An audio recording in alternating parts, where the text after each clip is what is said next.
I just put the connection together. We skipped over, of course, the scene where Steven talks about killing the guy, and I just put it together. The movie is almost like he kills his own demons. It's like that scene of him killing that man. That Here's man he the end, describes. Drew. Here's the end. He's back, ladies and gentlemen. Ladies and gentlemen, this is why we have a podcast. He's back. He's in the building. All right, I'm gonna sit back and I'm gonna watch this. Here we go. That scene that Steven describes, where the man is crazed. He's high. He said he was high on drugs. He said there was a crazy look in his eye. He was almost like a wild animal. It's like he was out of control. He almost wasn't human. He had been consumed, by demonic forces himself, right? This man who was about to murder someone. He ran at Steven with homicidal intentions. And it was one of the most terrifying moments of Steven's life. It's like when you face your own problems, right? All the demons, all the darkness inside of you, and you have to face it. And those demons are running at you with a knife. And what are you going to do? And Steven says his father taught him, I'm a survivor. I know how to survive. I can take care of myself. So what does he do? He very calmly goes into the office, grabs a gun, and he says, right as the guy's coming through the door, bang, I survived. I took care of the situation. I faced my demons. I didn't panic. I grabbed that gun and I killed that guy. And then he says, I fired the entire chamber, 5 more bullets into the guy to make sure he's dead. He said the guy was going to get up. The guy flew back. Steven thinks he's dead, but then the guy's high on drugs and he, like a zombie, he comes back to life. It's like your demons, it's not that easy to kill your demons, inside of you. So you got to make sure. And so you got to go back again and boom, shoot again and unload that chamber. And, Steven says his dad told him, hey, if you ever shoot someone, make sure they're dead because they could come back. If they come back, they're going to kill you. And so the story is actually a story of survival. And ladies and gentlemen, that is the beginning of the podcast. That is the clip that goes at the beginning of the podcast. And ladies and gentlemen, you're now going to hear us talking about the life and times of Stephen Prince, as I call it. Dude, that was the opening of the podcast. You crazily describing that sequence. Put that clip at the opening of the podcast. Randomly, it cuts. If you need to use my intro and that's like, then use it. And then we just talk about Kubrick for an hour, and then people will know what they're getting into later on, because you just reached a heightened amazingness in that sequence where you gave your own performance. Now, what I'd like to do is Scorsese, let's do a take 2 on that one.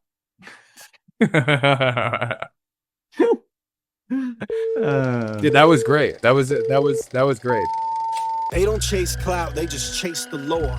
Dig scenes that the mainstream ignores, where light fights dark in a fabled war. Yeah, the truth gets told when the movie's born. I'm the break in the flicker, the cut in the edit, the blade through the credits, a frame they embedded. Light in the distance, persistence poetic. The dark is a prison, I brighten with aesthetic. No stunt doubles, I tumble through trap fights. The scripts in my soul, I control when my track spikes. Whisper in a reel, I reveal with the black light. The dark is a canvas that I carve with the flashlight. Call it a war cry, a cinematic spark, a puzzle in the shadows, a code of the art. It's Andrew and Greg and the legacy embarks. Our voices ignite and we light up the dark. Yeah, it is a great city. So I love the whole experience. Hazel wants to move there. Well, so, okay. Well, that's your problem. Yeah, so that's a different podcast. Yeah, you know how you get her over that? Uh-oh. Just take another trip somewhere else, and then she'll want to move there, okay, and then you just keep doing that. Well, I left the Kubrick archive, and I had enough time. The performance of Romeo and Juliet was so long that I had enough time to take a cab and catch the final scene I saw at the Globe. So I also visited Shakespeare's Globe. So wait, you had a ticket, or they just let you in? I had a ticket. No, I thought I might get done at Kubrick Archive with enough time, so we bought an extra ticket.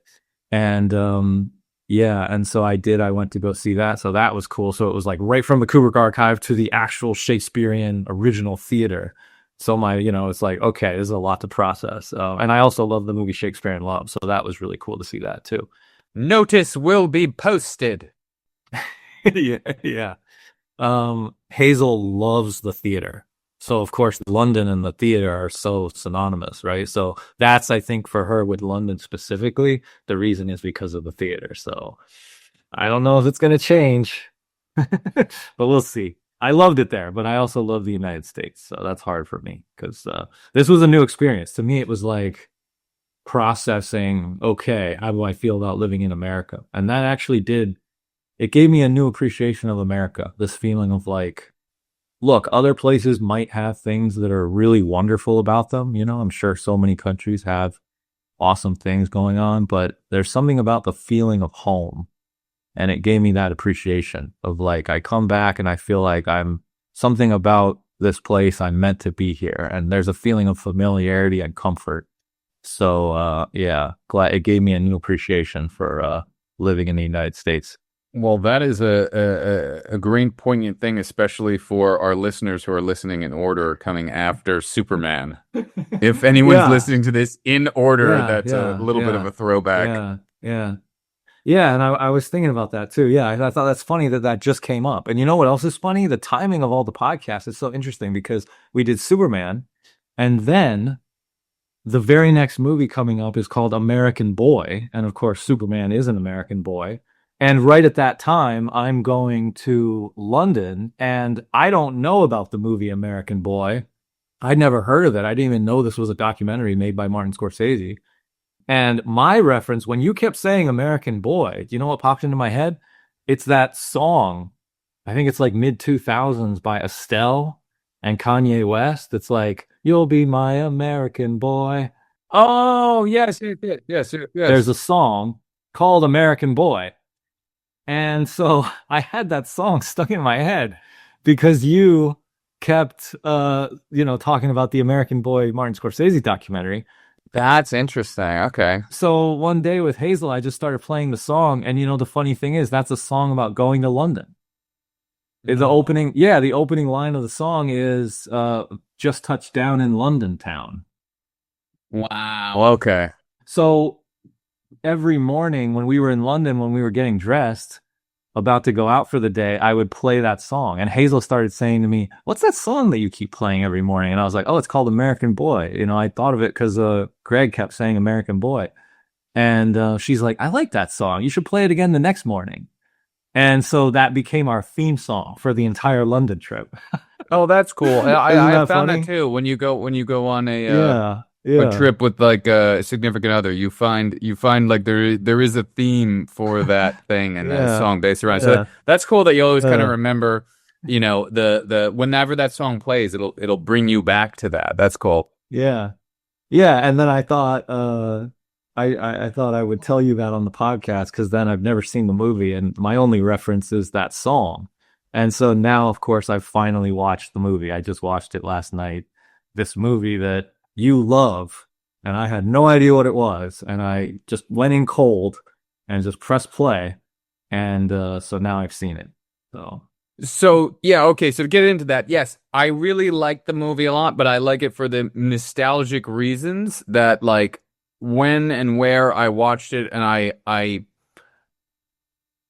when I learned that you hadn't seen it and we were going to be picking movies, I was just throwing out like, oh, you've seen that, right? And you were like, I haven't. And I was like, oh, well, then I'm putting it on the list. It was like one of the first where, this is, we've picked like 600 movies at this point, all the way to, 2033. What do we have up to? I mean, it's something ridiculous. Yeah, something like that. Yeah. But this was one when I said, oh, you hadn't seen it. I was like, oh, well, I really kind of want to get your take on that because if you haven't really seen this movie, you've seen every, if not all, other Scorsese films. But I'm like, you haven't seen this. I kind of wanted to get your take on it because it's so wildly different than any other sort of Scorsese movie. Of course, there's Italian American, and that's a little doc, and the same type of thing. But this one, you see him, I mean, it opens up when Scorsese's shirtless in a hot tub. You know what I mean? Like, right. It's what the fuck is this movie? And I was like, I'm kind of a wild card, and I was like, kind of going like, I want to know what Andrew thinks of this movie. And that was kind of Ooh. my reasoning for picking it, going like, you would probably never normally just sit down and watch this, but we have this podcast thing right now. Okay, I can force Andrew to watch something and get his take on something. Why not take the opportunity? Yep. Yeah. Yeah. Never would have watched this thing. Had no idea what it was. I felt like it made me understand you a little bit more. I did. I watched it. I thought, okay, I'm starting to get a sense of who Greg is. Well, how does his mind work? Speaking of, movie directors and how their minds work. Okay, I got to know Kubrick a little bit. Yeah, we're going from Kubrick. We're going from Kubrick to the most loose film, as if you could call it, that Scorsese has kind of ever made. The most wild, out there type thing. Yeah. So, it's really interesting. So I had no idea what it was. I mean, I was kind of interested to hear your description of like, when did your relationship start with this movie? Is this a movie that you loved when we were in college? Yeah, so I can give you that. So this brings me back to Kim's Video, as you know, was on St. Mark's Place, and this was before the internet, before whatever. There was just Blockbuster, and then there was a few other random mom and pop video stores you can go to, but Kim's Video on St. Mark's, for anybody who kind of remembers that, it's I don't know, the last thing, it was a bar and kind of pinball machines in there now, but it was the place in New York that we all went to find underground cinema type films on VHS tapes and on DVDs of things that you could never find and rip online or find anywhere. And it was all sorted out by country and director. It was very racist. Everything was very segregated. It was like America is over here, France is over here, Italy is over here, and it had all of that, but categorized for, hey, I'm a film person not coming in here, or I'm not a moviegoer coming in here just to see random shit. Like, I could go in there and be like, let me watch all of French cinema, and let me go director by director and watch all of their shit. And their rates for renting shit was fucking phenomenal. You could be, I would go there and be like, okay, let me binge watch Francois Truffaut for the next 2 or 3 days. And you're like, I'd rent 3 of his and then go in the morning, and from, rent at 9, back home at, 10 a.m. and then till, 4 o'clock in the afternoon. All right, I've watched those 3. I'm going back to rent before the night's out and then just watch the rest, and you could just go and binge watch back in the day, not a series, and not talking against that. I'm just saying you would binge watch an entire director's career in a day or two, and then you'd go on country by country doing this. And I'd seen I thought all Scorsese's, but then this was one there, and I'm going, what is this American Boy? What is this thing? And I'd known of Italian American, and I'd seen clips of it and this and that, and it was right there, because they did it not only by director but by years, from what I remember, of the beginning of their work to the end of their work. And you could watch it and you're going, what is this one? Let me just take this and let me just watch this. So this was maybe sophomore year in college, when I first just put in this little gem, and it was like such a beat up VHS tape. Now the version that you've seen is now like a Criterion collection, special edition, gorgeous looking. But I'd watch a VHS tape that had been eaten up and chewed up, and in the old Tarantino ways of stumbling across a piece of cinema that no one has seen. And I watched it, and that opening line in the movie, that is his opening line of, forget what we were doing, this is really good. And I was just like, the opening shot is Scorsese in a hot tub with the main character, and Scorsese just goes, forget what we were doing, this is really good. And I'm like, you decided to start your movie, which is a documentary on this person that you want to basically just have him tell his great stories. It seems like a late night drunk where, you're just hanging out with friends. And he's inviting you into that. And the opening of this is him shirtless, showing himself and just going, fuck it. And here we go. And he's got his little notes, and he's trying to, at the time they're filming, trying to probably put something together. He seems very, inebriated, mostly probably high on cocaine, because that's kind of what he was doing at that time period. And he's being as loose as you could possibly be. This is not the guy who did Taxi Driver, who has like, okay, here's my shots and here's what I'm doing, and he's just flying off the cuff, and it's kind of like seeing something that he would never normally make. But he's like got a summer off, and he's like, this guy's got interesting stories. I want to hang out with these people. I'm just going to shoot something. Fuck it. Here we go. And you get to see this thing that probably, maybe was something that he was just doing as an exercise or a fun experiment.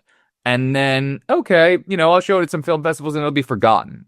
And that's what it seems like when you look back at it. You look at this little time capsule of what he was doing. So I love the hangout feel that he kind of gives the audience within that. You get to see the other side of him and the other side of Steven by the end. Steven and his partner and everybody else in this. And he lets things linger and go on in a way, even though the film is very short. I'm just saying he lets little scenes and little moments linger on in certain ways, like Steven meets his partner in there. And then there's this crazy fight scene, and Scorsese's trying to, orchestrate and help certain things, like, let me move the couch out of the way. Okay, let them keep fighting. Let them do this. And then he's like, finally, okay, now we're where I kind of wanted to get. I wanted to get you on a couch. What he was trying to do is get Steven on a couch to be like, relay and tell me all the stories that I've heard you tell before, and I want to capture this on film so it is ingrained in future, audiences and other people can see this, because it seems like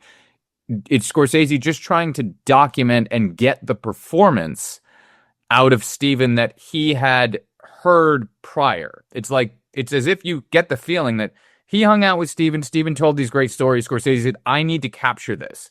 And he's trying to capture it in the most authentic way possible. And he's trying to get it going like, I saw that, and now I need it on celluloid. So he's trying to get a performance out of somebody, but there's no script.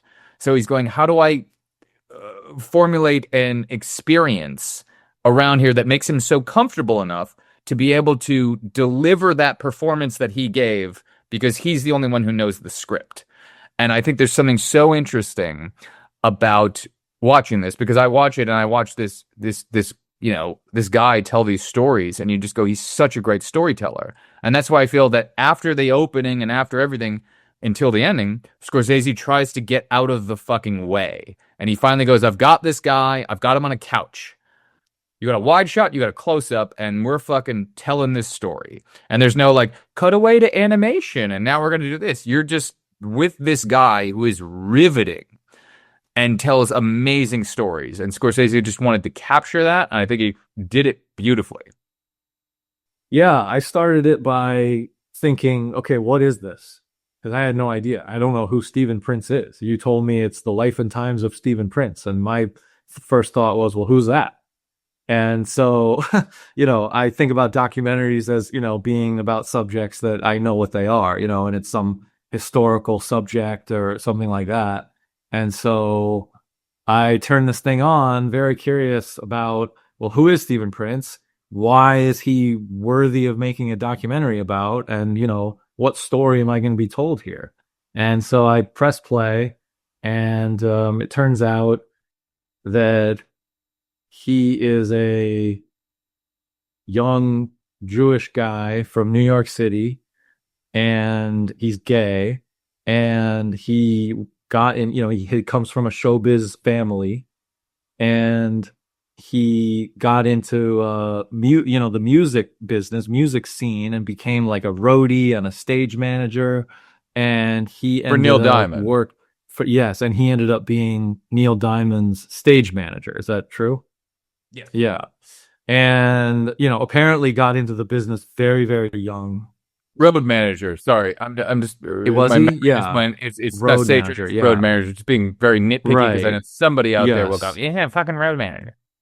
Yeah, I don't know the exact perfect term, but yeah, he would book the flights. There's one story he tells about booking flights for Neil Diamond, right? Where making sure you have the right amount of cocaine, and we never. Yeah, he needed his heroin. He was saying like Neil Diamond never caught on the fact that we would always have these connecting flights because I needed to fucking shoot up my fucking heroin. Like it was the heroin high would last for 4 hours. So he never scheduled a flight that was longer than 4 hours. He would just schedule a bunch of connecting flights so that they could land and shoot up. And he's like, they never figured it out. They never figured it out. It's like you think about Yeah. like Neil Diamond watching this after this time period, being like, "You motherfucker, that's why we never had this." Yeah. But Neil was probably high as fuck anyway, and just didn't fucking know. So yeah, I turned this movie on and it turns out, yeah, I'm hearing all these crazy stories about, a guy who worked in the music business in the 60s and 70s, mostly for Neil Diamond, and just all the insane stories that he has to tell. And a big part of the documentary is Steven's experience with drug addiction Big time, yeah. and becoming a drug addict. And so that's a lot about that. So it's, partly a story about show business, partly about drug addiction and the kind of dark side and, all of these kind of things. And yeah, and the movie has this really kind of whimsical quality too, because like you said, Steven himself is so charismatic and charming and interesting, and the way he tells the stories is so funny. And so there's this performance aspect to it. And so the movie, like you said, it feels so intimate, but it also feels very entertaining and fun to watch. So yeah, it was a cool watch. I have a lot of we can talk more about other, specific moments. I do, and that it's the type of movie where you don't have to go beginning to end. You can kind of talk about anything, but I think it was interesting that the first question you said is, who is this guy? Who is Stephen Prince? And then if you look at the structure of it, after the opening intro where Scorsese does his thing, and then you kind of get introduced to hey, here's two guys wrestling. Right after that, he starts with the childhood and the family life. And he does immediately kind of go back into who is Stephen Prince? How did he grow up? Where did he come from? And then you get this little bit of an entrepreneurial background from him that you kind of get to see of him starting his first business, Little Hot Bagels, And it's and he tells that little story, just me even saying it that, Hot Bagels, because it's Right. a setup. Yeah. Everything seems like a great setup to a joke. He would be, if he wanted to be, a great comedian. I was just watching the guy, and I watched it so much when I was younger. I was just this seems like a guy who's super smart, super quick, very fast-witted, probably has a photographic memory, is just on top of everything. And he almost seemed like, I need to fuck up my own life. I'm too smart for myself with a bunch of drugs and just go down a weird fucking thing. And he comes out of it, on the other end, sober or sober-ish when he's telling these stories. At least at the time, not fully sober. He's fucking high as fuck, but he's not doing heroin anymore at those times. And he comes out of it being able to tell these fantastical tales, and there's so much charisma with that character that just Scorsese saw him and said, I need to capture this on film. This is lightning in a bottle, and I need to get it. And that's what you kind of feel from the entirety of the movie. And you feel, even though Scorsese, you see him at the beginning and you see him little bits, he backs off for the whole middle section for the most part. Yeah, sometimes he's in certain shots, but he's really trying to be let me get this guy. Let me capture that lightning. I want to get this. Yeah, I mean, that's when the movie really started to grab me, was in the middle. It starts with the introduction of just kind of who is he. And yes, it has the sort of pull at the beginning of this wrestling fight. And you're like, what the heck is going on? What the fuck is going on? I knew yeah. You were going to specifically have that when watching this. You were going to be like, what is Greg making me watch? And why did Scorsese make this? What the fuck is happening? Yeah, it does. What was your first initiation to the opening shot of that? When you're like, here's Scorsese in a hot tub. And then he's going, Steven goes a little bit closer to him. He goes, yeah, can you go back over there? There's a little homophobic aspect to Scorsese. Can you go back over there? And then Steven's like, oh, am I guilty? Be like, oh, as I try to sneak, they're playing little games with each other. But Scorsese actually is physically a little bit uncomfortable, going, yeah, please, can you go back over there? He's directing, but also there's another level of I just want to make sure that nothing's going on. There's a little homophobia in that exact moment that's very interesting and fun. Yeah, the beginning of the movie is processing, what is this? What am I even watching? And the fight it's funny. I mean, my reaction was I'm laughing because it's what is this? And then, of course, it reminded me of the fight in Borat. It's the longer it goes, the funnier it is. And, and yeah, so they just wrestle for 5 minutes straight. And, and then it introduces who is he? And then it really started to grab me more in the middle when it got into, okay, these stories that he's telling, his experience in show business over the years, the stories are just insane. And they start, at first they're funny. At first it's light stories about, oh, my mother, she's a terrible cook. And Scorsese leans in and says, he's talking about his own mother, And so at first it's light, it's kind of jokes, but then it starts getting really like the stories become about life and death, and they get really intense. And, he tells a story about witnessing a child electrocute himself when they were setting up one of their music shows in the park in New York City, and it was raining, and a kid snuck in and he accidentally, grabs one of the cables, and he died. And Steven saw it happen in front of his own eyes. And he says, there's even a moment where I think Steven almost says like to the kid, hey, don't do that. And the kid ignores him, and Steven witnesses this kid being electrocuted. And he describes that so beautifully of going like, I knew, because the kid's from the fucking city, and you go up to him and if you say anything, they're immediately going to run. And he goes, no, don't worry. And he like describes that moment of like, no, you're not in trouble. I just about, and he goes, as soon as the kid saw me do that, he dropped one into the fucking puddle, one into the other one, and then zap, he's gone. And it was just like, he's describing that moment of going like, I almost know there's no way to save this right now. I'm going to try my best, and fuck, the kid's dead. Yeah. So the movie has this really casual, fun, hangout vibe, but then it has all of this really serious life and death stuff that Steven's actually talking about. And so there's actually a lot of, like kind of compacted into it. There's so much depth in there. There's the fucking the whole sitting of him of on the couch. Oh, there's a dead guy. Like there's so much depth throughout this thing. I liked how at the very beginning of that story with the kid being electrocuted, they introduced that story by almost accusing Steven of like, you were guilty of causing that death. Like almost like you sort of, it's your fault that happened. And Steven kind of says, no, I had nothing to do with that. It was like, don't put that on me. I had nothing to do with that. It wasn't my fault. It was like, there's an accusatory little thing that does go into the prelude to that story. Yeah. And it's the first hint of like, oh, wait a minute, these aren't just funny stories. Like, what's going on? Like, who is this guy, Stephen Prince? Why is Scorsese pointing a camera at him? And what are these stories that he's telling? And what am I supposed to get out of this? And they kind of put a little bit of that guilt onto Steven. And it gives you this darker side where it's like, oh, is this guy responsible for causing someone's death? And then, of course, that little spark of an idea just at the beginning develops later. And then I don't want to jump too far ahead, but the movie ends with this kind of finale story before the final scene. But the finale is the story where he does actually describe deliberately killing a man with a gun. So the movie builds, and the stories get more and more intense. And there's this whole middle portion, and we'll get to that point, but there's this whole middle portion where then of course he goes into his experience with drug addiction. Yes.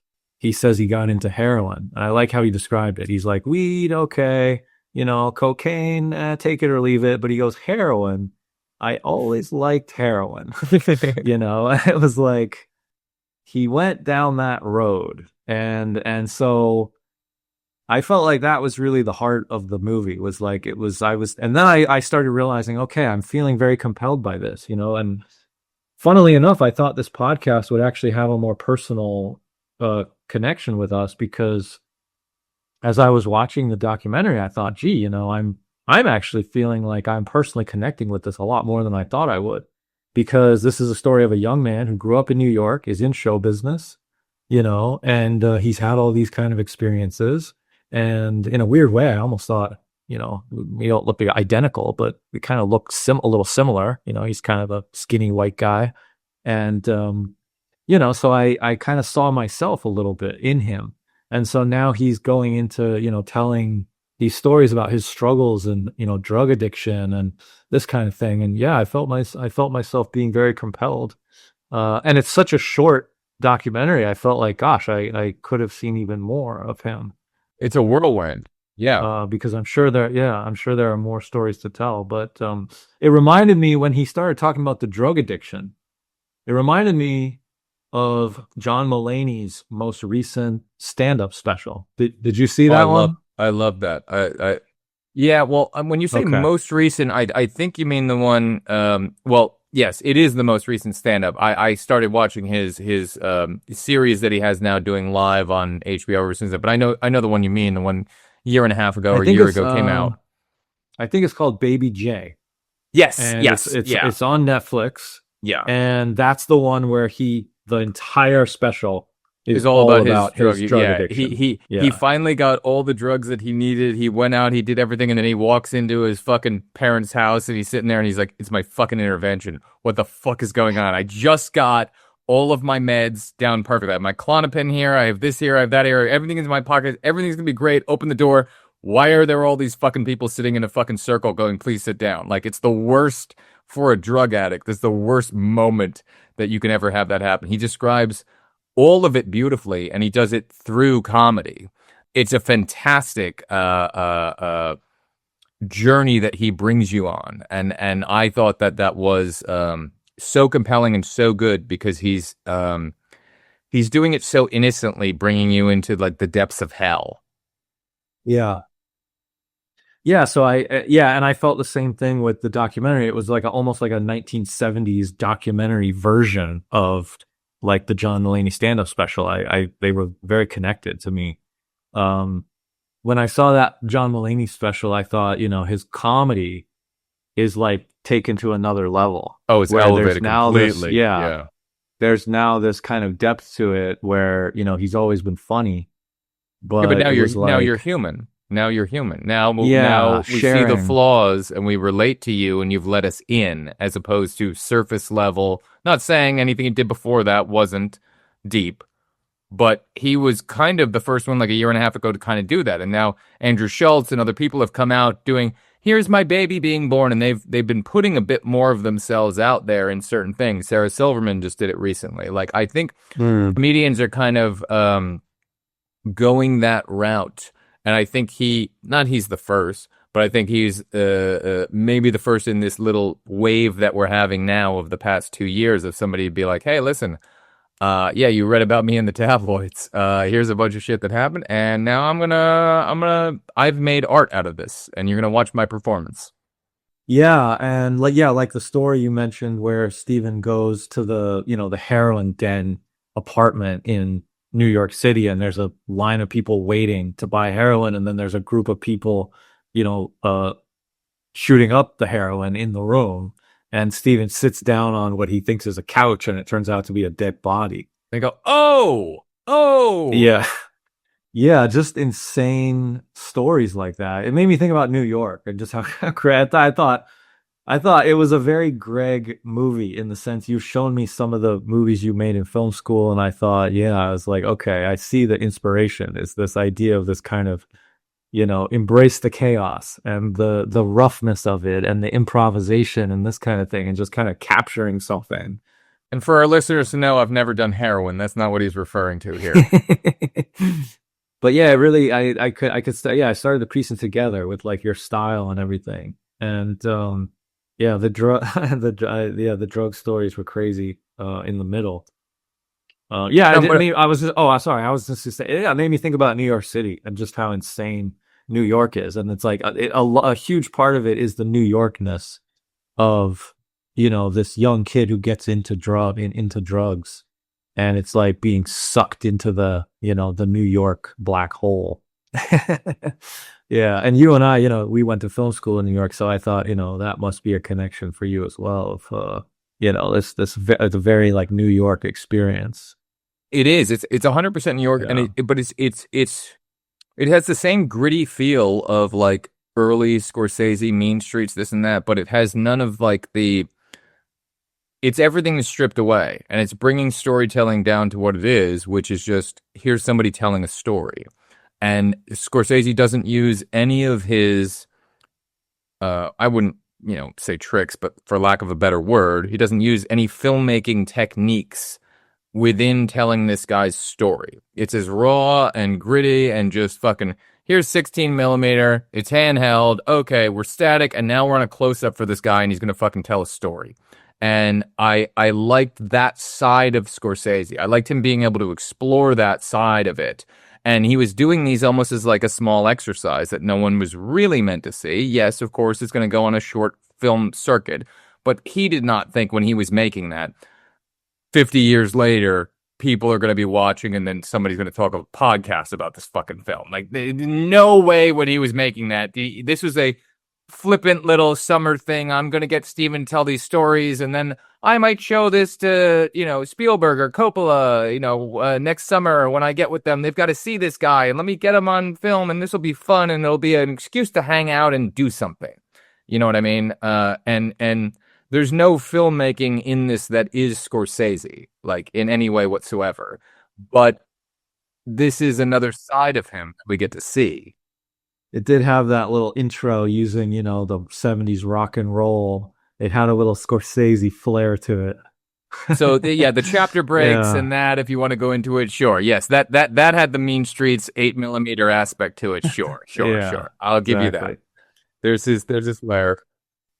The centerpiece of this whole drug addiction part of the movie, the middle part, the big scene that is the centerpiece of that entire portion, I think, of his life, at least in terms of the film, is I had a moment on my couch last night watching this movie. All of a sudden, Steven starts telling a story about how he was with a couple and the woman OD'd, and he had a big syringe. Oh, you didn't realize where this is taking. Yeah, so and you got to discover this for the first time now, right? Yeah, he said I took a magic marker. I had to make a mark on her heart, and I had to stab her heart and bring her back to life. And I was watching the movie like, oh my God, this is the scene in Pulp Fiction. So you and I had that same viewing over 20 years apart, because that's when I got the VHS tape and I placed that in and I went, what the fuck? Right. And I went, are you kidding me? And then everything became clear.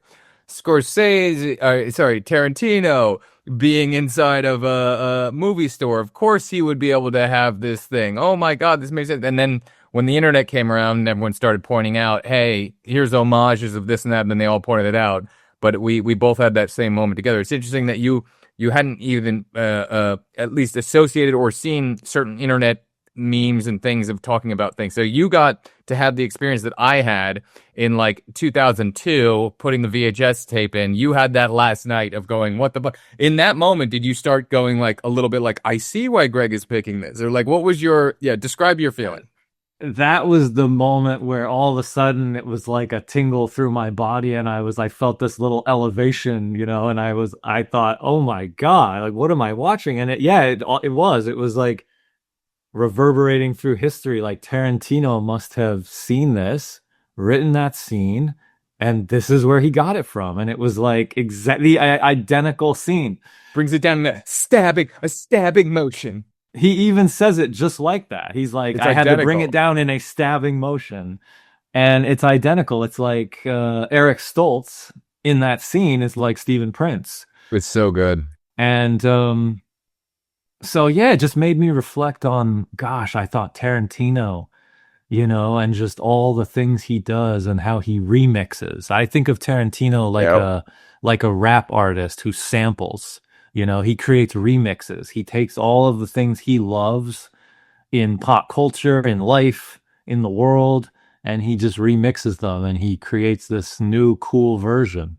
And he does that, and he did that to be able to give you those tingles now. Like, you got that. If you just watched Stephen Prince and he hadn't done that, that scene would have had different... it'd still be a very effective scene, but now you had a secondary level of tingles that you're going, oh my God, wait a minute. You did the thing that's now the meme with Leonardo DiCaprio when he snaps his fingers and points at the TV going, whoop, whoop, whoop, whoop. Like, you had that moment going, wait, I know this. Like, he drew that connection. Exactly. Yeah. Yeah, and it made me think about the connection between Tarantino and Scorsese. This is a connection I've never thought about before. I realized, oh my gosh, a young Tarantino must have watched this documentary, loved that story. And, there's lots of crazy stories, by the way, that he could have picked, to do. but this was the one that jumped out at him, and he translated that into a movie scene, and it just happens to be one of the most famous movie scenes of all time. So that kind of takes it to another level. It's not just a movie scene. It's like one of the most memorable scenes from that movie. Oh, yeah. A moment that we all remember. And so now you go back and you hear it and you're like, whoa. And it made me think about, so Tarantino must have watched this and loved it, and then he put it in his movie. But that scene in Pulp Fiction was essentially inspired by Martin Scorsese. Completely, yeah. I mean, Martin Scorsese's work inspired Tarantino. And it made me think about the connection between those two. And I realized I had a question for you. Could you say that Tarantino and Scorsese are almost like the LA, New York versions of each other? Tarantino is the LA version, and Scorsese is the New York version. It's funny. I never thought of it that way. I can definitely see that. Yeah. For some reason, I've never pictured Tarantino as LA. I get it, but I have never, even though Pulp Fiction. Oh, he's very LA. I know, I get it, I see it, but I never pictured him like as people look at rappers, East Coast, West Coast. I always looked at him as a film maker, a film lover, and I never categorized him into a box. Like, I see it, I get it. Now that you've said it, I go, okay, yeah. And I'm thinking, is that a giant blind spot in my head? I mean, obviously his last film, I get it. I'm getting the LA connection. Now I'm saying, okay, yes, Reservoir Dogs, this and that. Okay, yeah, I get it. I don't know why that was in a blind spot of mine for so long. I literally just think of him as, this guy loves film so much, it doesn't matter where he came from. And I get it. Yep, I see it. I'm looking at it now, each and every one of his things. Yeah, they're very similar. Think about how similar they are. Both fast-talking, super knowledgeable movie experts. Both make very violent movies with catchy dialogue, usually exploring dark themes, gangsters, stories of death and violence. Very similar. And I think of Tarantino as being a very LA filmmaker. And then, of course, Scorsese is a New York filmmaker. So I just thought that was interesting. That's such a blind spot to me. And I don't feel comfortable with it yet. I don't feel comfortable. Yeah, I think yes, you're right. And probably everyone is going, of course he is. We all look at him that way. But I never did. And that's weird to me now, you pointing that out and going like, why did I never see that? That's just weird for me. I'm going to take some time to process that before I think about it. And I don't want to just put him in LA and go, you're just that guy. Not there's anything wrong. I'm not putting anything down against LA. I think Tarantino is very much an LA director. I mean, he's an LA kid. I think he was born and raised there. Yeah, no, he's a West Coast guy. Works in Hollywood. Yeah, he's a West Coast guy, and Scorsese's very much an East Coast guy. I love the East Coast West Coast rap analogy you made, especially after I said that Tarantino samples. Yeah. And it's almost like Scorsese's like the 80s. He's like the Run DMC. Tarantino comes in the 90s, and he's more Tupac.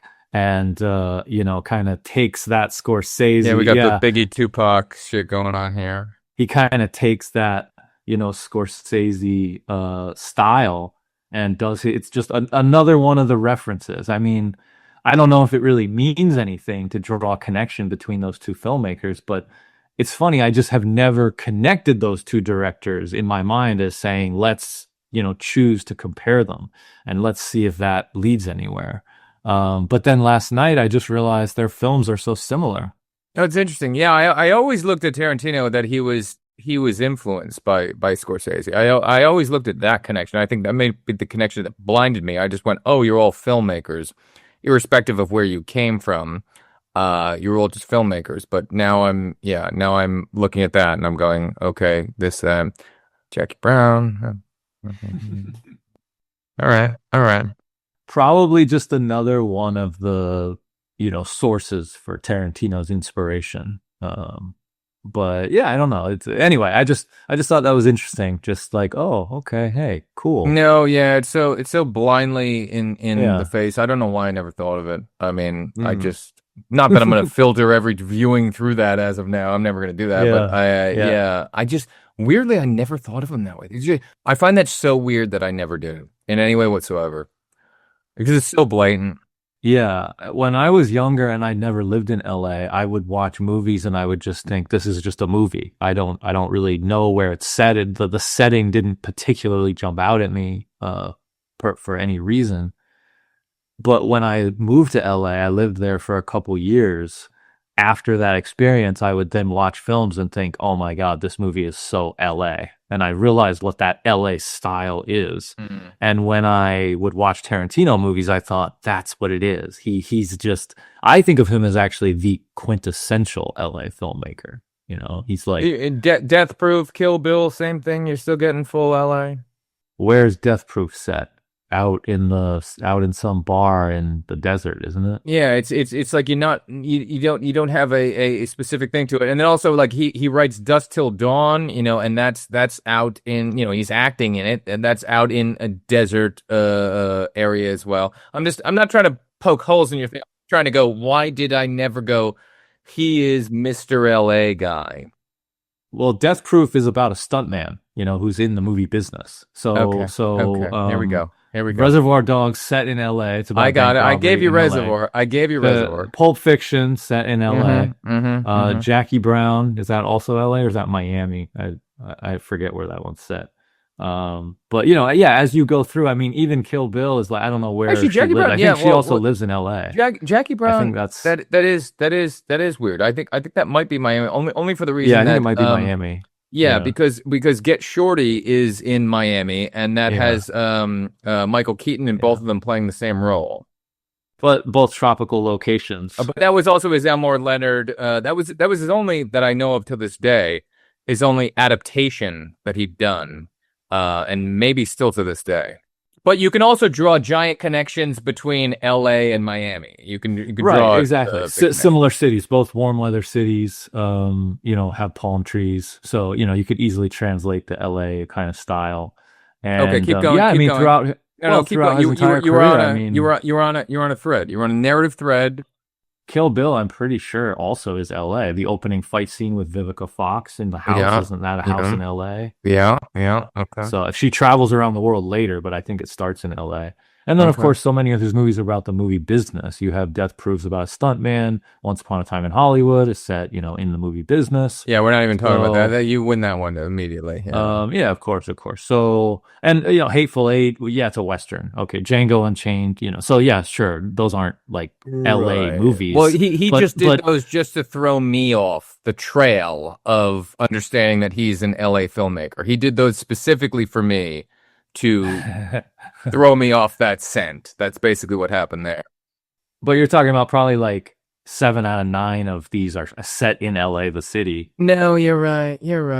So yeah, I mean, and he's an LA guy. So I think the biggest difference. So weird how I didn't catch that. I don't know. Yeah. That's so weird. That's a giant am I an idiot savant, blind spot, Rain Man, and I didn't catch that in any way whatsoever. That's so weird to me. I think similar to like what Kubrick said about Stephen King's writing.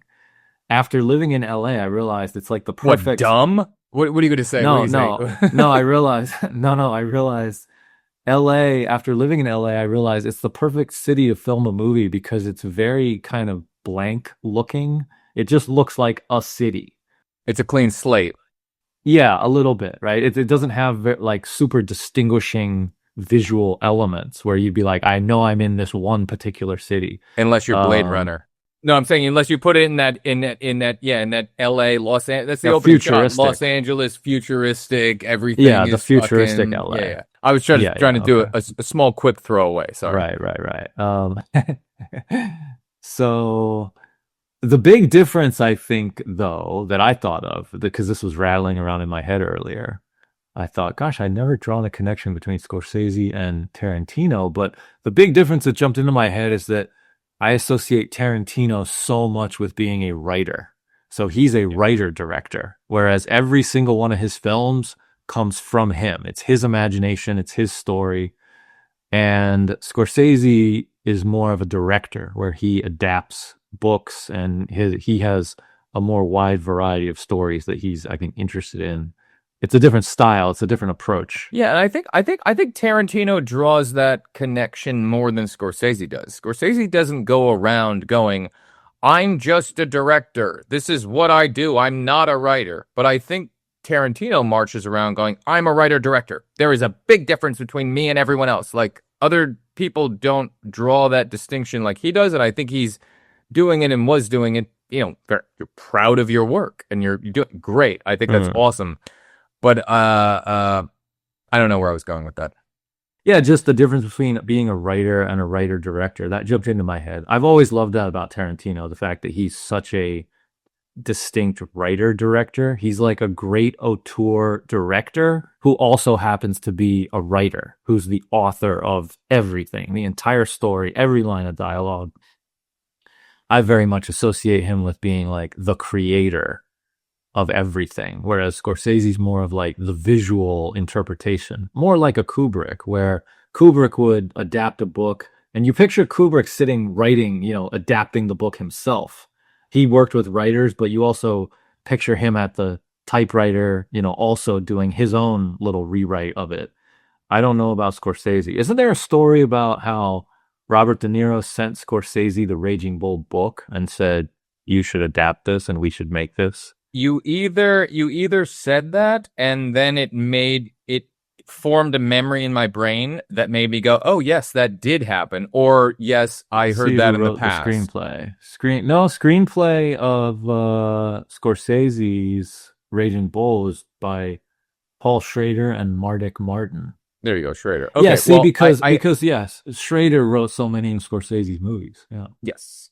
So now I have an interesting narrative thread here that you might find interesting, because you were talking about a writer versus a director, right? I think there's an interesting way to kind of tie up, and we could talk about more in Stephen Prince here, but I think there's an interesting way to tie. No, you didn't veer off. You mentioned that, which made me want to call attention to how this movie ends, because you're saying Scorsese's not a writer, but I think we get to see what he does at the end of this movie, because I mentioned by the way, I didn't say that. I just asked you the question: is he associated with writing? I don't know.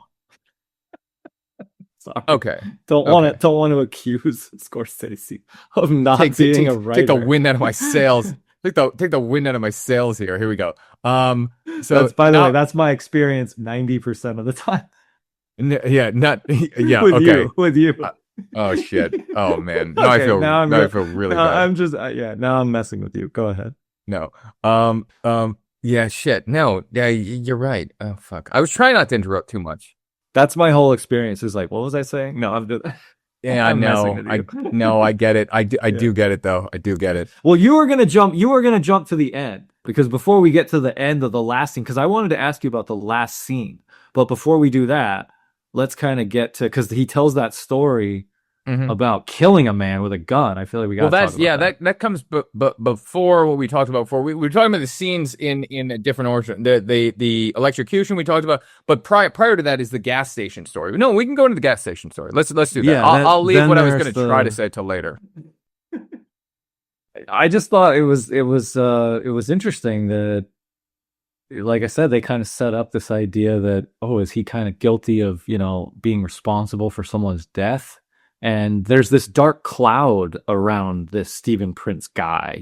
He's involved with a lot of death, and he's a drug addict, and, he kind of walks in this very dangerous, shady world. And there's a moment where, is it his partner? I didn't know that. But there's a moment where Scorsese talks to the other guy who's sitting there, and the guy says, yes, Steven, I said to Steven, like, what are you doing? You're going to kill yourself. Why are you doing this to yourself? And so, yeah, I was thinking, like, Steven, he just has this dark kind of cloud around him.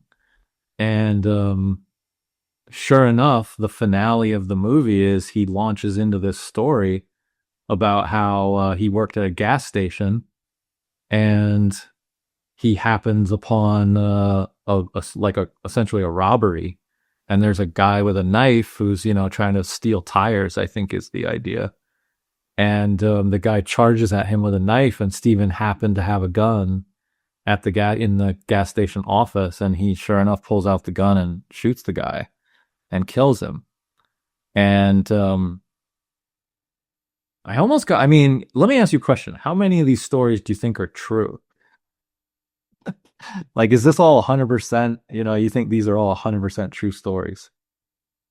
I did. I never actually really Yeah. questioned that aspect. I Okay. think, I think he's a great storyteller. So I think certain Yeah. aspects of them Yeah. are blown out of proportion.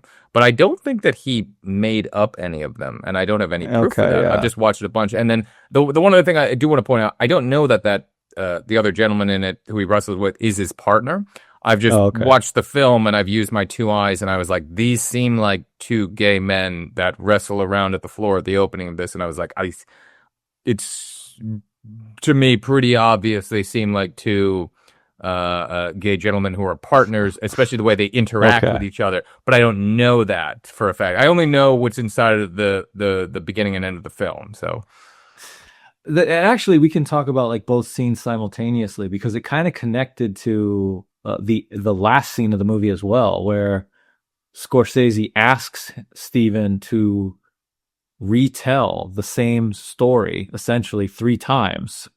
now you're going to what I was trying to talk about 2 minutes Yeah. ago, and now you're going like, oh, I'll just talk about this. Sorry. But I Yeah. wanted to tie it into what you were saying, and I thought it would be interesting. We got to see Scorsese write in the way Scorsese writes, and he left it in the movie.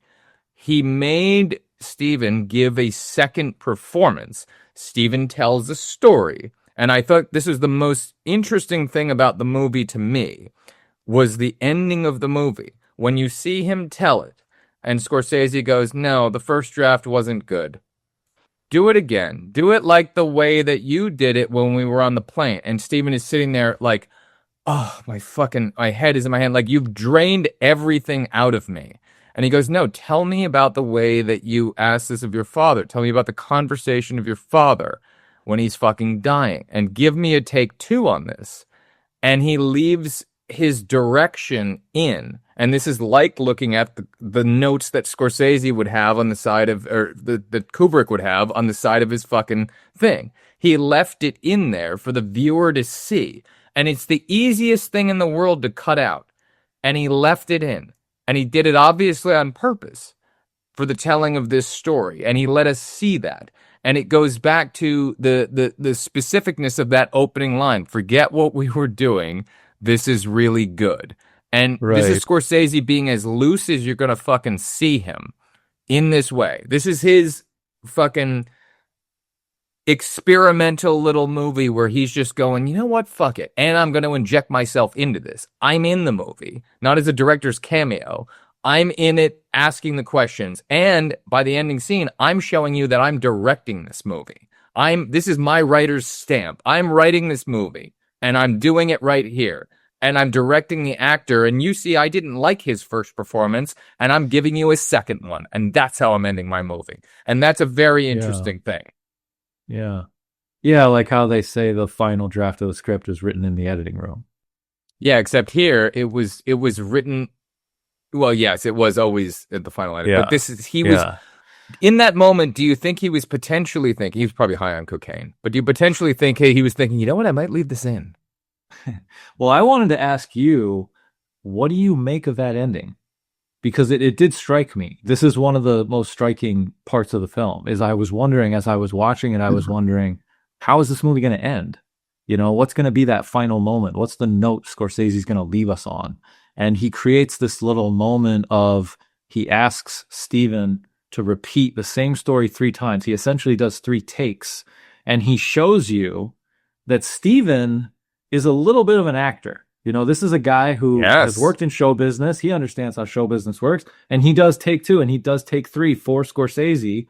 And he gives emotion. And Scorsese's saying, give me more emotion. He's the actor in Taxi Driver. He's the guy who goes to the on the bedroom, who sells Travis Bickle the guns. And he goes, oh, do you want this? Oh, isn't that a little honey? And he fucking sells him the guns. He goes, oh, 44 Magnum. You see that one right there?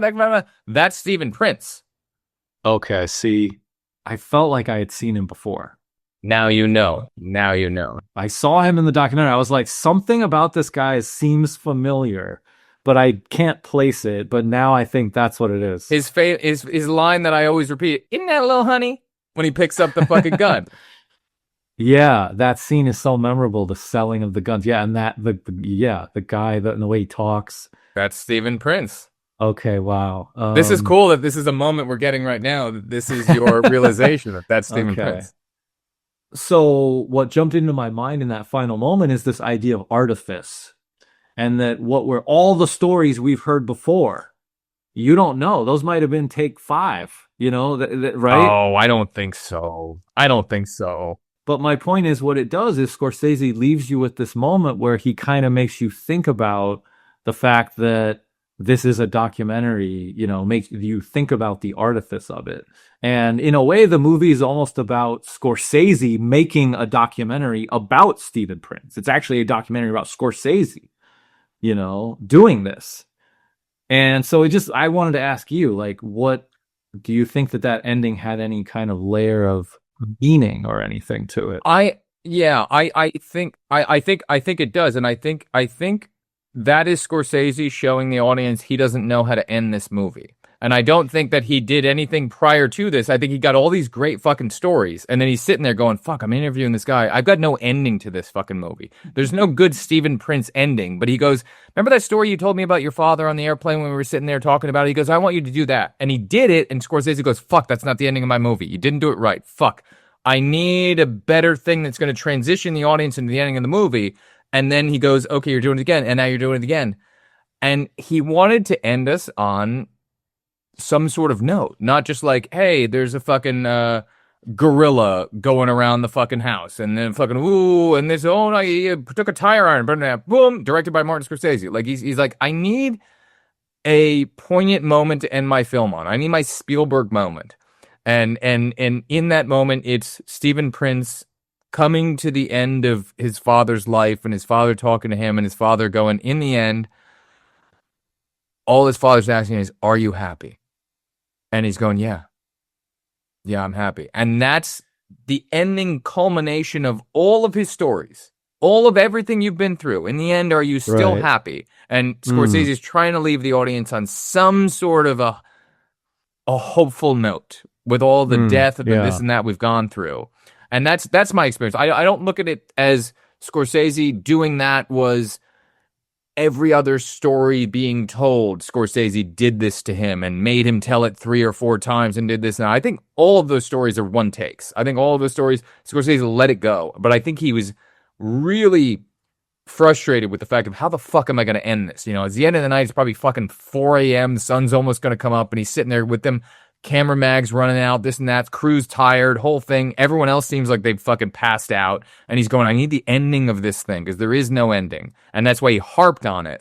And I think, yes, it is the cool thing in the editing process of it that he decided to go, fuck it, I'm leaving myself in this. I'm kind of showing you a little bit of the frustration because I think potentially without that, I don't think we would have earned it if we just cut from Steven telling the fucking gorilla story into Steven super fucking tired going like, yeah, and then my father just fucking said whatever. And he might have been frustrated with that in the editing and going, this doesn't work. It's too much of a jump. Showcase me going through this process so the audience comes down with me, seeing that I'm going after something, and this is super interesting, and then we'll end my movie. Yeah. And there is a personal element to it. There's a personal through line where it starts with Stephen as a young boy. He tells the story of his upbringing briefly, you know, funny little vignettes of his mother and father. And then as there's a scene we skipped over in the middle of the movie, Stephen tells the story of when he was interviewed for the draft for the military. And he's asked, have you ever had a homosexual experience? And his answer is, my father is a colonel, or I forget. His father's in the military, probably a very traditional guy. And Steven says, I can't answer that question because I don't want my father to find out, essentially. Essentially, yeah. He doesn't say because of that, but he goes, yeah, I can't answer this question. My father is a colonel in the military. I can't answer this question. Yeah, I can't have it on record because the implication is because of my father. It's the scarlet letter, especially in 60s, 70s. Like, forget about it. Right.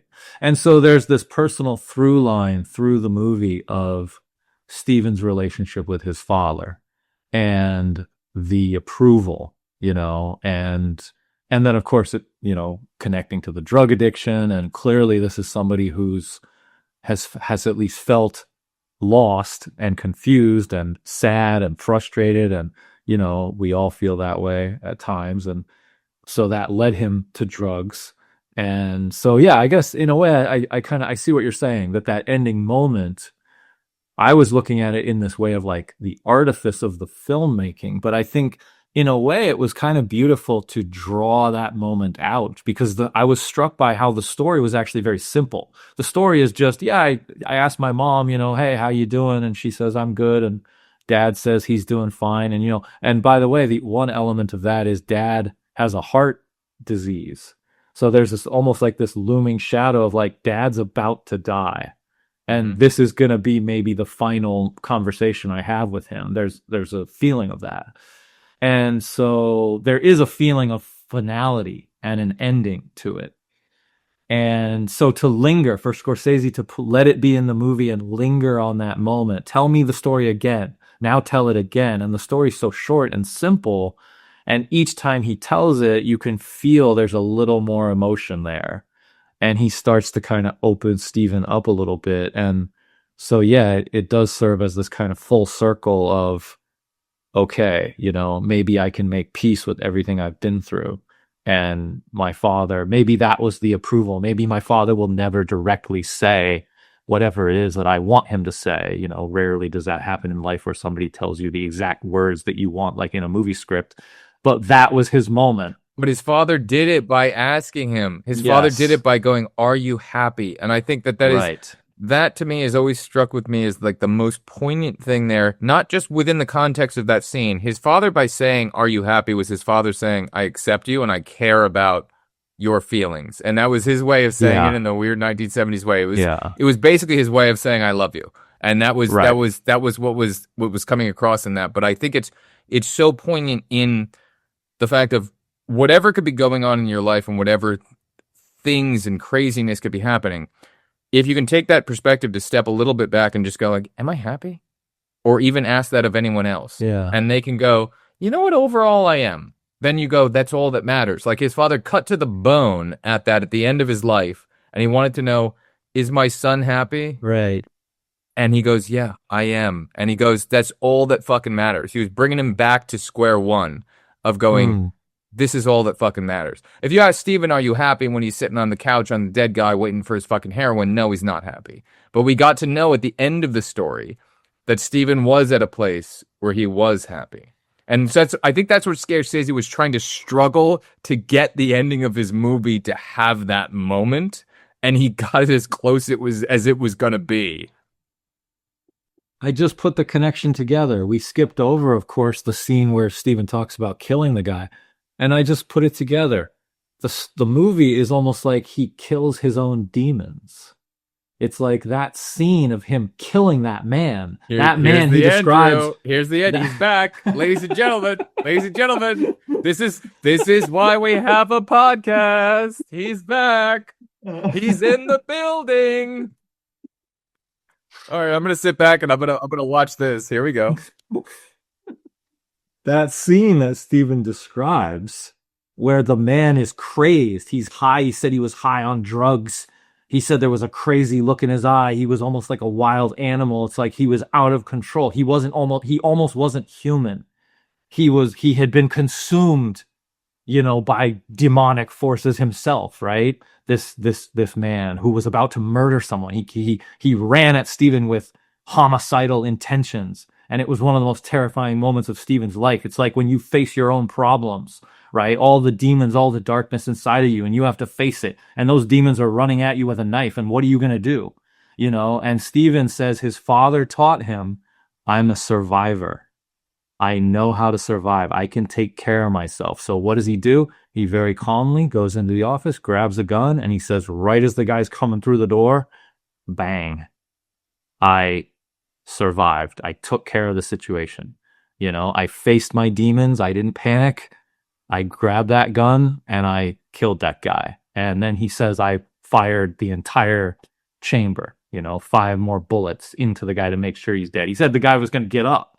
The guy flew back Steven thinks he's dead, but then the guy's high on drugs and he, like a zombie, comes back to life. It's like your demons, it's not that easy to kill your demons, inside of you. So you got to make sure. And so you got to go back again and boom, shoot again and unload that chamber. And, Steven says his dad told him, hey, if you ever shoot someone, make sure they're dead because they could come back. If they come back, they're going to kill you. And so the story is actually a story of survival. And ladies and gentlemen, that is the beginning of the podcast. That is the clip that goes at the beginning of the podcast. And ladies and gentlemen, you're now going to hear us talking about the life and times of Stephen Prince, as I call it. Dude, that was the opening of the podcast. You crazily describing that sequence. Put that clip at the opening of the podcast. Randomly, it cuts. If you need to use my intro of, and that's like, then use it. And then we just talk about Kubrick for an hour, and then people will know what they're getting into later on, because you just reached a heightened amazingness in that sequence where you gave your own performance. Now, what I'd like to do is Scorsese, let's do a take 2 on that one.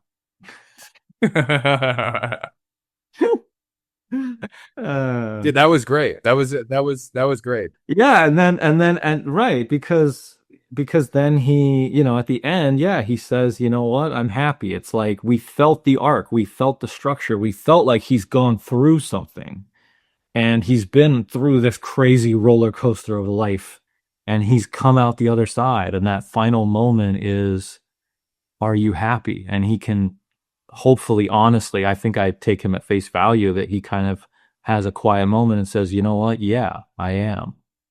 And you feel this like a new beginning. And I think later in life I read that, he kicked the drug habit, and I don't know about his life later, but hopefully he, got it together.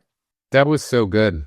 I think what Scorsese, just to mention a last thing within that, I think what Scorsese, I think I said it before, in that Scorsese was trying to find the end of his movie, but I think he found the end of his movie the first time that Steven told him the story on the airplane. You know what I mean? When he heard that on the airplane, he goes, that's it. That's the end of my movie. And he goes, I got it. Yeah. So then he got all the other stories out of him. He sucked the blood out of him, and he got everything out of Steven. He let him wrestle and do this and that, and he go, okay, sit on my couch. We're going to be therapy time, and I'm going to ask you the questions. I got my little notebook, and I'm going to get every one of your stories out of you. I got all the stories written down here. Let me get them all out. And he's like, got them all. The end of the night, the whole thing. And then he's going, good, tell me the story about the father. And Steven is drained at that point. And Scorsese's going, this is not what it was on the airplane. Fuck, I thought I had the end of my movie. And he's trying to get it and trying to get it. And he's trying to do it again. The best performance of that was on the airplane. Right. And that's why Scorsese is doing it fucking 3 times, going, it's not there. He doesn't have it anymore. He doesn't have it in him. He doesn't have it in him to give me what the audience needs right now. I've drained this man. I've made him perform all of his stories so much that I've drained him to the point where, like, you literally see him put his head down and he goes, oh, fuck, what am I saying again? Like, he's out of it in the way of just like, dude, I've been talking for like 6 fucking hours. You got these cameras in my fucking face. What the fuck? And it doesn't work. Yeah. That final performance, if it came out of nowhere, doesn't work without seeing Scorsese fucking torture him. And there's an interesting thing of, all right, here's what a documentary is. It's a director torturing the subject matter to drain the lifeblood out of them to get it on celluloid. And that's basically what Scorsese is showing you the process of at the end. He's like, I've killed this person. I've taken this person from somebody at the beginning of this who has all the life in them to wrestle and crazy and da-da-da. And then you just see him slowly. And then at the end, just nothing is left. And Scorsese's going, if you want me to make a documentary about you, I'm going to drain every last drop of blood out of you. And that's what I'm going to do. And that's Scorsese writing. There's no ink left in the pen. The pen was Stephen Prince. And by the end of it, the big pen has no ink left in it. And Scorsese's showing you, I've given you everything there is to give out of this. You can't get any more. But maybe in a way, the killing of him, like you said, it could be like a rebirth. Like, I'm going to kill the old version of you. Like, this documentary will be a signifier. It'll be a milestone in your life where now you can put all of this behind you. We've documented it. We've captured how crazy your life was, all these things you've been through, all the pain, all the confusion, and you've found your way through. And now this will serve as a marker to say, now you can truly move forward. So then you're bringing Scorsese to a bigger level. Scorsese is now his therapist and his priest and now his life guide. I'm just saying, perhaps in a way, you called it like a sucking of the blood. I was saying he was sucking that for the audience. He was doing that as a director, going, this is the person in front of my lens, and if I'm doing a documentary, I'm going to show you every last bit of this person. I'm going to suck them dry. There's nothing left. And I'm showing you, before the credits end, I explored everything that I could within this person, and I've basically brought them down to the point where there's nothing left inside of them. Now that's getting very metaphorical and very crazy, but I'm just... Yeah, but I'm saying in the same way that, like with John Mulaney, where when you open up and you're that vulnerable, it takes something. You're right. The documentary subject needs to give something of themselves. They need to open up and tell their stories and be honest and give something and it's giving to the audience, giving to the camera, giving to the audience. And so there's something draining about that, where, yes, it is like you're describing, the sucking of the life blood almost. Yeah. And you see it at the end, right, how he's exhausted. And John was giving. Scorsese, by the end of that, by showing those 3 takes, is showing that he's sucking. And there's a difference there. It's by the end of it, Steven is no longer the giver. He doesn't want to be there. Like, it's very apparent in that last scene. He's going, get me the fuck out of here. I don't want to be doing this. John Mulaney, at the end of his thing, is going, I feel fucking great. This is wonderful. This feels great to do this. Oh my God, it's a a religious type experience to be able to share this with all of you. By the end of the documentary, Steven is sitting there going, like, somebody put a gun in my mouth. I'd rather do heroin right now. I'd rather relapse. Get me the fuck out of here. He collapses into his own arms going, what the fuck do you want from me? Like, what is there left? I've given you everything. Can you get the fuck out of here? Like, if you can only cut to Stephen Prince's, like, point of view, the camera guy might just be, like, dead, and Scorsese's the last one there, high on cocaine, just going like, no, one more take. Yeah, the mag's gonna roll out in 3 minutes. We got this. Let's keep going. Roll it back. I think that's what made it the perfect ending, because it felt like something that Steven didn't want to give. Scorsese had to pull it out. So it ends with something where you almost feel like it's this contradictory quality of the artifice of doing 3 takes, and yet that third take, you actually feel like you got something more vulnerable and more real than you would have gotten before. And so he has to pull it out a little bit. Yeah, he tortured the subject matter. Yeah. He tortured the subject matter, and to the point to let the audience know, this is it. There's nothing left in this guy. Right. Yeah, we're done. And then roll credits. And it reminded me of the end of Taste of Cherry. I don't know if you remember that movie. No idea. I don't think I've seen that. Put it on the list. We'll watch that in 2037 or something like that. I do have it on the list. It's a Iranian film by Kiarostami, and this is a movie that I used to love when I was in college, and Solon and I used to watch it a lot. I loved it. He didn't quite love it, but he kind of understood there's something about this movie that's interesting, and why does Andrew love it so much? And so we would talk about that movie a lot. You don't remember it, so if I tell you the very end, I would spoil it. Don't tell me the very end. You're gonna spoil it. Yeah, okay. So you know what? I just have to put it on the list and we'll watch it later. But it has a similar quality to the end of this movie. Kiarostami? Kiarostami. He's Abbas Kiarostami. Okay. He's an Iranian filmmaker. What happens? You don't know any Kurosawa? I was doing a joke there to another Scorsese. What happens? You don't know no Shakespeare? He's like, Hawthorne. What happens? You don't know no Shakespeare? Sorry. Okay, never mind. Joke. So you haven't seen that movie, so you don't know. So that yeah, I definitely don't want to know the ending. I'm excited that we're going to see it. Okay, that reference goes nowhere. Well, it's similar in the sense of kind of pulling back a little bit and kind of showing behind the curtain. There's showing behind the curtain a little bit. So I just thought that element was interesting, that that's another layer to the ending, is that yes, there's this vulnerability, but I wondered if there was something to that where it's almost like showing the artifice of, we're going to do 3 takes, and I'm going to, as the director, I'm showing you that the process of how I'm maneuvering this thing. Oh, 100%. He's showing you that he's the manipulator. I definitely get that, but I didn't. My viewing was different in that. Does that have any element to it? Yeah. You had a thought process going, oh, has he been doing this the whole time? I never thought that, and I don't think that. Only because it seems like this was done in one night, and it seems like it's done in a very long night. And if Scorsese did that to true.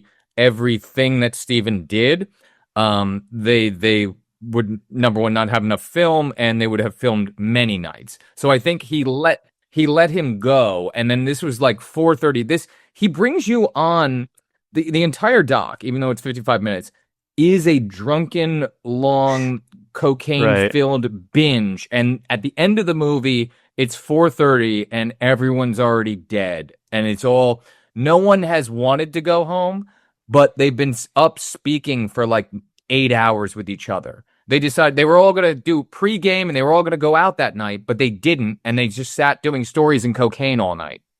Dude, you ready? Connecting it to the murder, the death of your own demons, the kid that got electrocuted at the beginning of the movie, that's Steven's inner child. His innocence was killed. Oh my God. I love you. You're insane. I love you. You're insane. Right?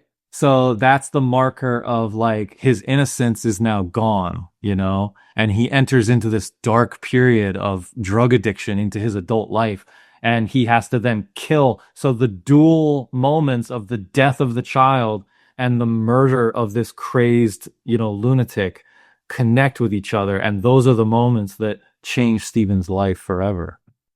I love your connections. This one is pretty far, but yes, I will go with you. I will go with you. I don't think so. I don't think so at all. I think it makes total sense. Well, you wonder why my favorite Spielberg movie is Close Encounters. So there you go. Well, there you go. You got Richard Dreyfuss. I'll be there with you. You're starting to figure it out. Yes. But it's hard for me to think that Scorsese was trying to embed within this film the fact that, like, oh, the electrocution scene, that's a metaphor for me. Or is it just you, or you're saying, wait, let me just say, potentially what you're saying is the artist recognized something that doesn't even know that they were recognizing, and then it's just there. Let's explore it. It's the power of storytelling. I mean, I'm not saying that Scorsese was deliberately putting that in there. Like, he's, because these are stories Steven's just telling, but then they're also edited and placed in a certain placement in the structure.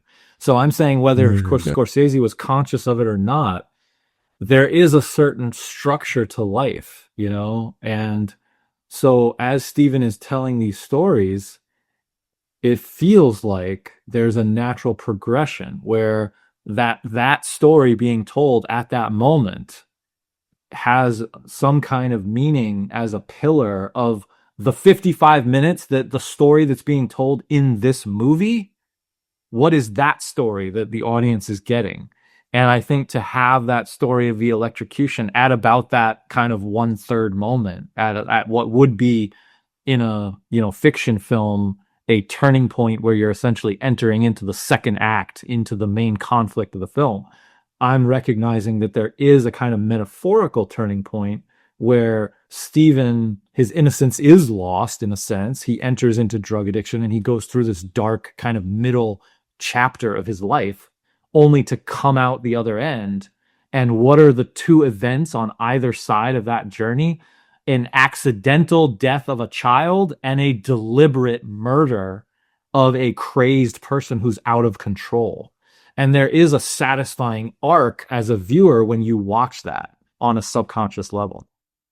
I think that is a amazing way to look at it. I also think that people with genius brains like yourself see connections and they look for patterns and they just see order where there is chaos. And what I like about Scorsese in this thing, I think the entire doc is chaos, and the last 3 minutes of Scorsese trying to get Stephen Prince to do something is him trying to order an ending to this film. And I think the whole film was Scorsese going, I got to get this guy who tells really good stories, who has had a life of chaos. Like, this guy's life was chaos, but the guy is really good at ordering the stories into what Kubrick would call the insubmersible units. So Scorsese Right. makes this film out of like 8 different insubmersible units, 8 different little stories that Steven tells throughout this. And then Scorsese goes, wow, oh my God. And then he realizes, high on cocaine at like 4:00 in the morning, I don't have an ending to my movie. Fuck, the thing on the airplane, do it. And then he goes, he did it. And Scorsese's like, that wasn't good. Hold on. That's not the end of my movie. Wait, you got to do it better. Do it better. Let's get this. And he does it 3 times and he left it in. And I think there's a little bit of, I don't think he thought that deep into it. And I think he was definitely probably mostly high and on cocaine when he was editing it as well. And, I don't know. I just like that it's not a flippant thing that was put together, but it was a thing put together where he said, I don't have to be perfect. And Scorsese allowed himself to experiment within this in the way that he's allowed himself to experiment in many other amazing ways, like, freeze frames in Goodfellas, doing throwbacks to this, jump cuts, other things that he's done, crazy things. But this specific one, he allowed himself to hold shots and drag on in certain ways, even though it's a short film. He allowed himself to hold shots and drag. Like, this could have been a film that was 30 minutes long, and you just cut it down. He said, fuck that story, fuck this story. Let's just make this more entertaining. Let's get it down to this. And that would not have worked. Yeah. It would not have worked. Yeah, I mean, as I was watching it, I kind of thought, okay, well, it's a little bit of a weird movie, but actually now that we've talked about it, I feel like, wow, it's just kind of a perfect movie. It's this perfect piece of, you see it as chaos. And I think when you watch the film, yes, on the surface, it is chaotic. It's documentary style, no lighting really, right? Just them sitting in a living room, and it has this really raw feel. But then what I'm saying is I'm seeing the structure that's in there. And, naturally when you edit and you decide what goes in and what goes out, I think whether conscious or not, you have this subconscious, understanding of the, pacing, just the flow, the rhythm.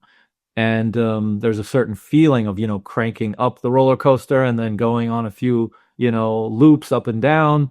And then we're going to kind of do that last big, drop, and then now we're gonna, click, bring you back to the beginning again. And there's this sort of feel of that. Oh, I like that. That was it. That was a good roller coaster metaphor of the click. Just to let the audience know, you were doing the hand motion of the roller coaster. That was good. Yeah. So there's the natural feel and rhythm to that. And I think that actually I'm seeing the structure in there. Yeah. Yeah, and when I'm saying chaos, I don't mean Scorsese sitting here and this is just, hey, Steven, tell a bunch of shit and now it's over. And then in editing, he didn't give a fuck. I'm not trying to give off that in any way whatsoever. I'm saying Scorsese, even by the way of approaching this, he allowed himself not to do, let me not do my dollies. Let me not do this. Let me not do that. Even though this is early in his career, I mean, he's still, Mean Streets. He'd still done it. Taxi Driver. He's right there at the same time. Like, this was his freedom of going, I don't have to worry about an audience. And I think he attacked a documentary in the best way you could ever do it. And he's doing it by, this is probably the most interesting thing I'll say about the whole thing. He entered the subject's world, and that's where he made the documentary. He made it on Steven's couch, and he made it on Steven's couch surrounded by Steven's friends and Steven's partner, and he entered that world. He entered the hot tub in the first opening scene that you see him. He is going, I am entering your world, and I am going to explore you in front of this camera. And I think by the end of that, he did it and then drained everything out of him. Because most other people think about documentaries and they, hey, we're doing a Netflix, come to our studio, do this, under our lights, under this, under that. He went to his house, entered his environment. I want you to be comfortable. You're going to have this. And he goes, okay, everything good? Okay, you got that out of your way. You did your little bit. Okay, sit on the couch. We're going to be Sigmund Freud right now. Let's go in. And he approached it like a therapist in that type of way of going, I want you to be as comfortable as possible, and I want you to tell your stories. I want you to perform for me. I want you to be John Mulaney, except like I've heard you tell these stories. Do it again, and now do it in the most comfortable situation that you could possibly do it in. Because if I bring you into a studio and I say, jump monkey, you're not going to be able to do it. Yeah. And by the way, the opening scene is in a hot tub, which you could see as a metaphor for birth as well. So it opens with a birth, and then it goes into his childhood, and then it ends with the death of his father and the feeling of a new beginning. This is why we're friends, and this is why we have a podcast. Because yep, you win. You got it. You win. You win. I wouldn't put that by Scorsese to not think of that. I'll give you that. I felt like it made me understand you and your style and your taste a lot more too, because I think you really responded to that like documentary style, really raw and honest. And I think you can tell I am more like structure kind of guy. So I like having everything planned out and more structured. And like you just showed me that short film that you made in college that I thought was incredible about the subject of love. And you just went around and interviewed all of your friends at the time. So it's a bunch of college students who are just being, you know, very honest and open, talking about their experiences dating and with the opposite sex. And you're asking very probing questions about, you know, tell me about how you understand women or how you understand men, or, you know, what do you want in a relationship, and deep questions. And you end up getting really funny, honest answers. And I loved it. And I just said to you, you got to post it on YouTube. You made it like 20 years ago, but I thought it was so good. I thought people need to see this now. And then watching this documentary, it kind of connected to that. And I thought, okay, I see. I'm starting to understand Greg and his style, how his mind works. That's a very good connection. I thank you for that. And yeah, I thank you for pushing me to just say, hey, fucking post it. But yes, you are right. That sophomore year version of me, which I made that sophomore year, you're 100% right. I saw, as I said on this podcast, I saw this sophomore year. Okay, there you go. So I think that was my version of the life and times of Stephen Prince, as I call it. That was my American Boy. That was my, I will not do static Kubrick, this, that, dolly, sideways shots, this and that. I will do something that loosens me up in a wild way where it's not trying to be any sort of filmmaking where I feel that I have to shoot something in a certain way or I have to do this. It will break all boundaries of what I'm normally kind of used to. And that was my life and time as Stephen Prince. And I didn't draw that connection, just as I didn't see that Tarantino is from LA. I know he's from Cali, but I'm saying I didn't picture him as a West Coast director. Yeah, but yes, obviously it's fucking there. Yeah, you did a great thing in that short film where you would kind of hide the camera. So a lot of the shots in the short are like the camera's from a low angle. It almost looks like it's under your arm or inside of your jacket, where you're talking to your friend in like a diner and the camera's kind of tucked under the table almost. And it's like this awkward angle, but and I was watching it thinking, but this is why the answers are so good, is because you're kind of hiding the camera a little bit. The shots are framed nicely, it works. But because you're kind of making the subject feel comfortable and they're able to be open, you're getting these amazing answers.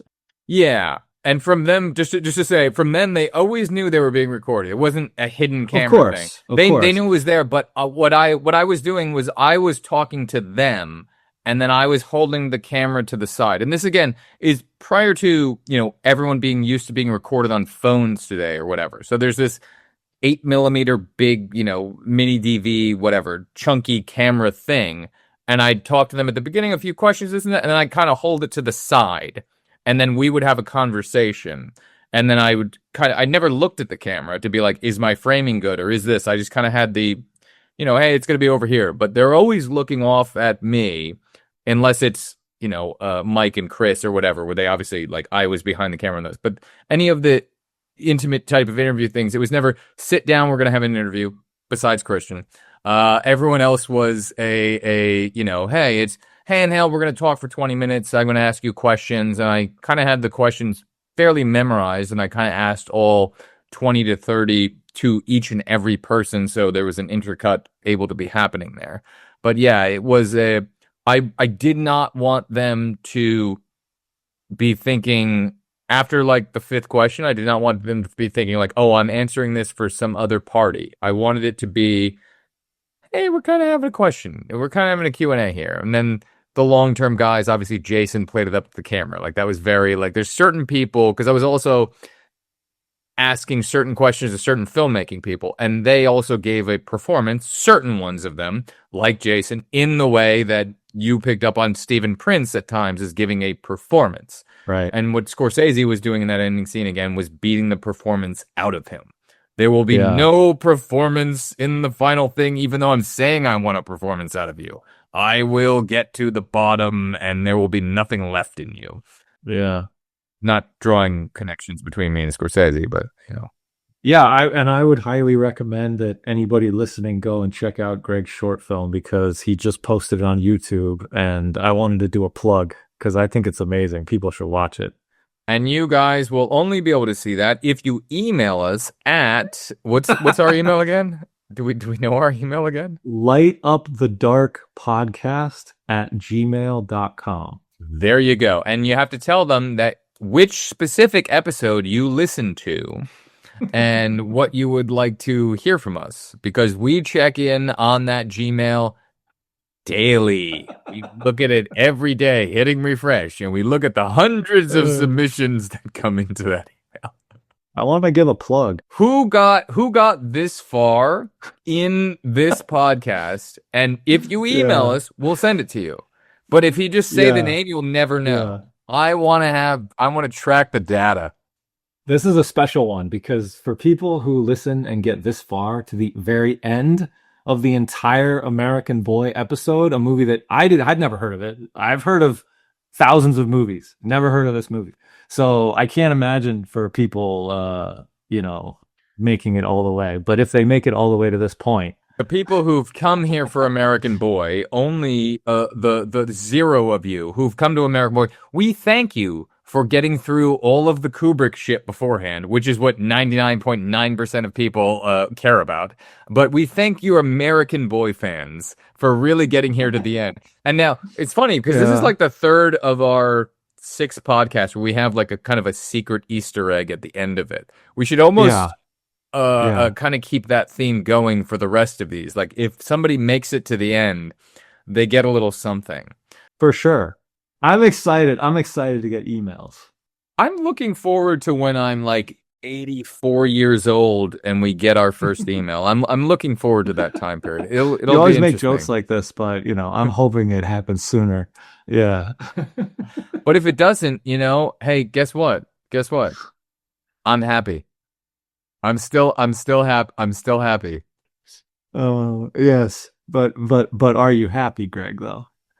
You know what? I thought about it, and yeah, I'm happy. Good. What are we talking about next week? That's what we need to end off on. Ladies and gentlemen, what is Andrew's pick for next week? I mean, it's got to be a superhero. Come on. Oh, it's my pick. Oh, of course. Of course. Come on. I get it. Of course. It goes back to my pick. Superman. Superman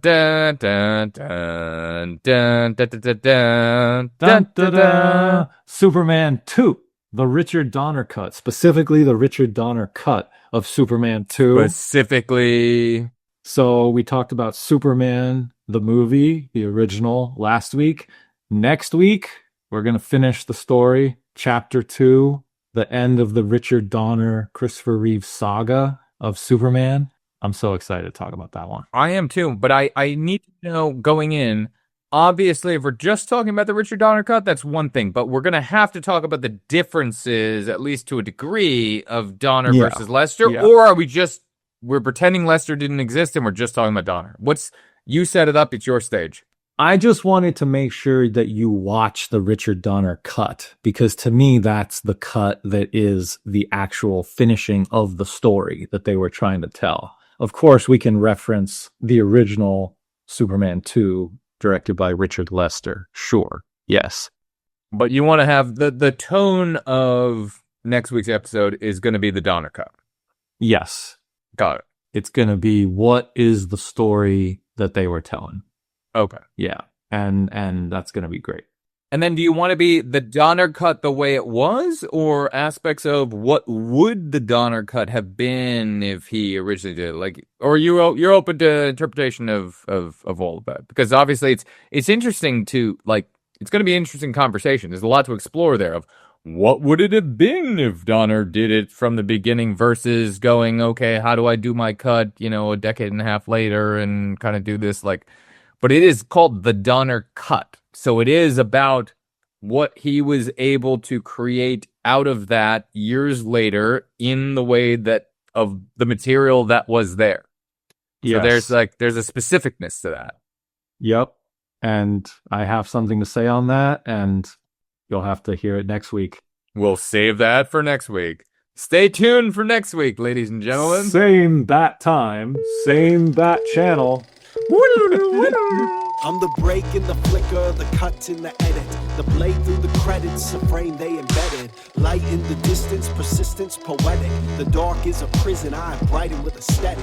No stunt doubles, I tumble through trap fights. The scripts in my soul, I control when my track spikes. Whisper in a reel, I reveal with the black light. The dark is a canvas that I carve with the flashlight. Call it a war cry, a cinematic spark.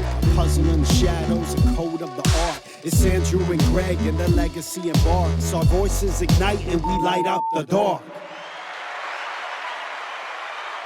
Scorsese made that very popular in the 90s for people to be like, I want to have authorship over the whole thing. I am a writer-director. I am this. I solely wrote this and I've done this in that type of way. And that became a thing. Like, that's not the role of what a director was, nor is it now. And I think it's very special. And those are Tarantino fucking movies. But it's not that wasn't a thing. Like, there wasn't Billy Wilder's not sitting around writing the fucking scripts, Billy Wilder actually was a writer. So okay, cut that part out. That's a bad example, unfortunately. Very bad. Actually, David Lean's not sitting around writing fucking scripts. There you go. Sure. Billy Wilder was actually really famously a great screenwriter. All right, cut that. I don't want to confidently say something so dumb. Yeah, really one of the greatest of all time. All right, shut the fuck up. Unless you leave the whole fucking thing, you psychopath. Anyway,